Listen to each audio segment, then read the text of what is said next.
O ito, malinaw na talaga.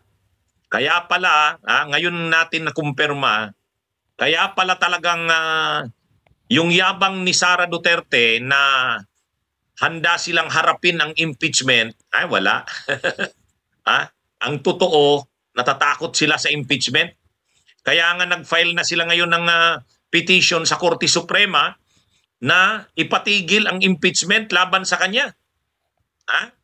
Ngayon, may binalikan tayong mga video nung nakaraan, mga kabunyog, ipapakita ko sa inyo. Hindi ko maipapanood sa inyo yung video kasi makaka-copyright tayo eh. In-screenshot ko yung title ng video. Ayun, malinaw doon. Yun ang dahilan. Yun ang dahilan bakit ayaw nila Sara na matuloy ang impeachment. Malaki talagang problema sa kanila ito. Pag natuloy mga kabunyog, mga kababayan, ng impeachment laban sa kanya, malaking problema. Yan ang lumilitaw ngayon. Talagang pipigilan nila ang impeachment. Kasi kapag natuloy ang impeachment, malaking problema nila. Ito. Ito yung dahilan. Ayan mga kabunyog. Balita ito sa mainstream media. Hindi ito fake news.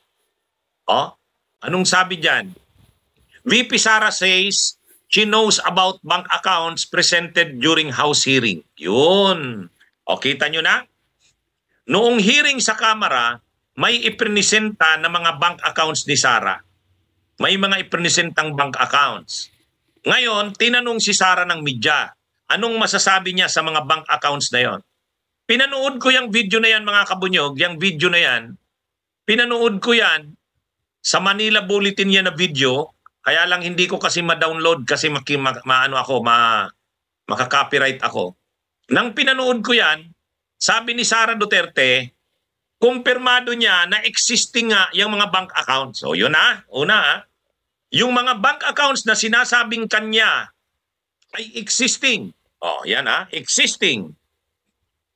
Kumpirmado ni Sara na existing yan. Sabi ni Sara Duterte, nang lumabas yung mga bank accounts na yan, pumunta siya sa bangko, kinek niya yan, existing nga. So yun unang-una kaya yan ang title ng VP Sara says she knows about bank accounts presented during House hearing. Mayroon pa akong tiningnan, balita naman sa ANC. Ganun din ang pagkakabalita, at kay Sara Duterte rin galing. Ito. Vice, yan sa baba, yung puti sa baba. VP Duterte on Trillanes bank allegations. I checked. They exist but not mine. Yan anong sinabi? So mga DDS na nanonood ngayon na inaakusahan tayong nagpi-fake news, ang sabi ni Duterte, si Sara mismo, ANC News po yan. Hindi pwede yan maging fake news kasi mainstream media yan. May paraan sila ng pag-verify niyan. Sabi ni Sara Duterte dun sa mga bank allegations ni Trillanes, I checked. They exist but not mine. So ibig sabihin, kinumpirma ni Sara na talagang nag-i-exist yung mga bank accounts na inaakusang kanya. At nakapangalan niya sa kanya ang mga yon, pero ayon kay Sara, hindi totoong kanya yon. Yon. So ang depensa ni Sara, nag-i-exist ang mga bank accounts na yon at totoo yon na nakapangalan sa kanya. Alam niya yung mga bank accounts na yan. VP Sara says she knows about bank accounts presented during House hearing. At sabi ni Sara, nag-i-exist talaga yung mga bank accounts na yan. Totoo yan, nakapangalan sa akin, pero ang totoo, sabi niya, hindi akin yan. So ang depensa ni Sara, denial. Ibig sabihin, ang denial niya, hindi kanya ang bank accounts na yun, kahit nakapangalan sa kanya. Di ba? Malinaw yan mga kabunyog Nag-i-exist ba yung mga bank accounts? Yes. Nakapangalan ba sa kanya? Yes. Pero kanya ba yon? Sabi niya hindi. Yun ang depensa ni Sara, hindi daw kanya yon. Ngayon, bakit ko sinabi na iyan ang dahilan bakit ayaw ni Sarang matuloy ang impeachment? Kasi sinabi ng mga prosecutors, Yung mga prosecutors, sinabi na nila, isusubpi na nila yung mga bank accounts na yan. O-orderan nila na i-produce yung mga bank accounts na yan. Ibig sabihin, pag prinuduce yung mga bank accounts na yan, i-present yan sa impeachment, mai-expose talaga ng todo sila Sara Duterte. Ha?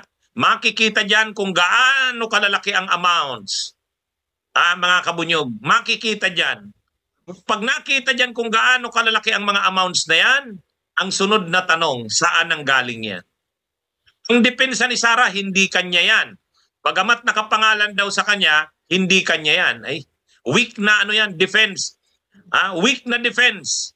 Sa amin po, ang prinsipyo namin dyan, denial and alibi for weak defenses. Mahihinang depensa po yan. Bakit mahinang depensa yan? Ay natural, pag inalid sa'yo, inaakusan ka ng isang bagay, ang gagawin mo, mag-deny, magpalusot, mag-alibay. Pero kung wala kang mga patunay na hindi sa'yo yan, wala, mahina ang depensa na yan. Pero ang mangyayari dyan, mga kabunyog, mga kababayan, talagang ilalabas ng kamera o ng prosecutors ang mga ebidensya na yan. Kaya siguro, ina-advise na ngayon si Sara ng kanyang mga abogado, kailangan mapigilan natin ang impeachment.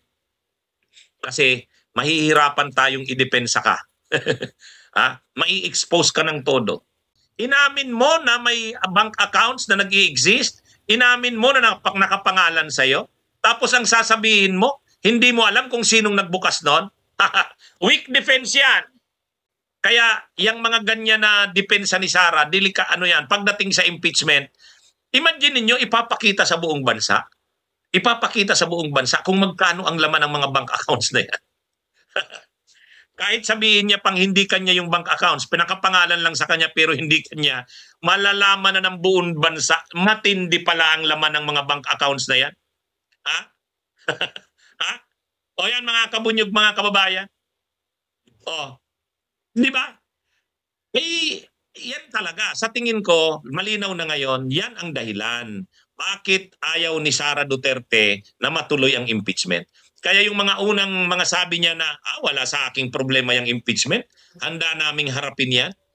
Tapos sabi niya pa, mas mahirap pang mawala ng jowa, ng boyfriend, girlfriend, kaysa sa impeachment. O ano na ngayon ang nangyari? Ano na yan? Matinding mga ebidensya yan. Matinding mga ebidensya yan. Ang depensa lang ni Sara, sinabi niya na ang depensa niya. Hindi niya alam kung sino ang nagbukas ng mga bank accounts na yan.